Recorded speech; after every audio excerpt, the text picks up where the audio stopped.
Pembacaan hari ini dari Injil Lukas pasal 15 ayat yang pertama sampai ayatnya yang ke-32.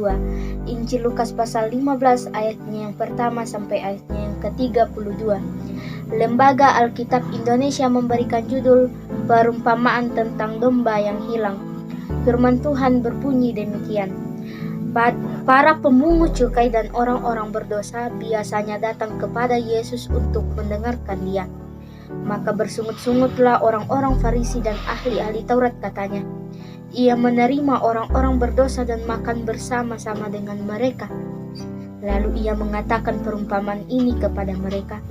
Siapakah di antara kamu yang mempunyai 100 ekor domba, dan jikalau ia kehilangan seekor di antaranya, tidak meninggalkan yang 99 ekor di padang gurun, dan pergi mencari yang sesat itu sampai ia menemukannya? Dan kalau ia telah menemukannya, ia meletakkannya di atas bahunya dengan gembira, dan setibanya di rumah, ia memanggil sahabat-sahabatnya dan tetangga-tetangganya serta berkata kepada mereka, "Bersukacitalah bersama-sama dengan aku, sebab dombaku yang hilang itu telah kutemukan." Aku berkata kepadamu, demikian juga akan ada sukacita di sorga karena satu orang berdosa yang bertobat, lebih daripada sukacita karena 99 orang benar yang tidak memerlukan pertobatan. Atau perempuan manakah yang mempunyai 10 dirham, dan jika ia kehilangan satu di antaranya, tidak menyalakan pelita dan menyapu rumah serta mencarinya dengan cermat sampai ia menemukannya? Dan kalau ia telah menemukannya, ia memanggil sahabat-sahabat dan tetangga-tangganya berkata, "Bersukacitalah bersama-sama dengan aku, sebab dirhamku yang hilang itu telah kutemukan." Aku berkata kepadamu, demikian juga akan ada sukacita pada malaikat-malaikat Allah karena satu orang berdosa yang bertobat. Yesus berkata lagi, ada seorang mempunyai 2 anak laki-laki. Kata yang bungsu kepada ayahnya, "Bapa, berikanlah kepadaku bagian harta milik kita yang menjadi hakku." Lalu ayahnya membagi-bagikan harta kekayaannya itu di antara mereka. Beberapa hari kemudian, anak bungsu itu menjual seluruh bagiannya itu lalu pergi ke negeri yang jauh. Di sana ia memboroskan harta miliknya itu dengan berfoya-foya. Setelah dihabiskannya semuanya, timbullah bencana kelaparan di dalam negeri itu dan ia pun mulai melarat. Lalu ia pergi dan bekerja pada seorang majikan di negeri itu. Orang itu menyuruhnya ke ladang untuk menjaga babinya. Lalu ia ingin mengisi perutnya dengan ampas yang menjadi makanan babi itu, tetapi tidak seorang pun yang memberikannya kepadanya. Lalu ia menyadari keadaannya, katanya, "Betapa banyaknya orang upahan Bapakku yang berlimpah-limpah makanannya, tetapi aku di sini mati kelaparan.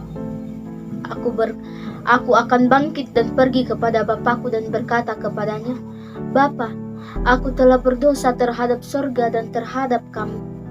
Terhadap Bapa, aku tidak layak lagi disebutkan anak Bapa. Jadikanlah aku sebagai salah seorang upahan Bapa." Maka bangkitlah ia dan pergi kepada bapaknya. Ketika ia masih jauh, ayahnya telah melihatnya, lalu tergeraklah hatinya oleh belas kasihan. Ayahnya itu berlari mendapatkan dia, lalu merangkul dan mencium dia. Kata anak itu kepadanya, "Bapa, aku telah berdosa terhadap surga dan terhadap Bapa. Aku tidak layak lagi disebutkan anak Bapa."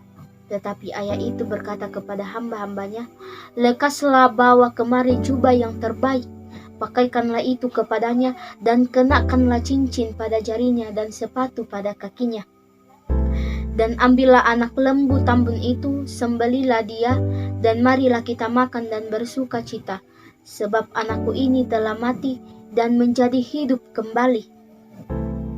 Ia telah hilang dan didapat kembali." Maka mulailah mereka bersukaria. Tetapi anaknya yang sulung berada di ladang, dan ketika ia pulang dan dekat ke rumah, ia mendengar bunyi seruling dan nyanyian tari-tarian.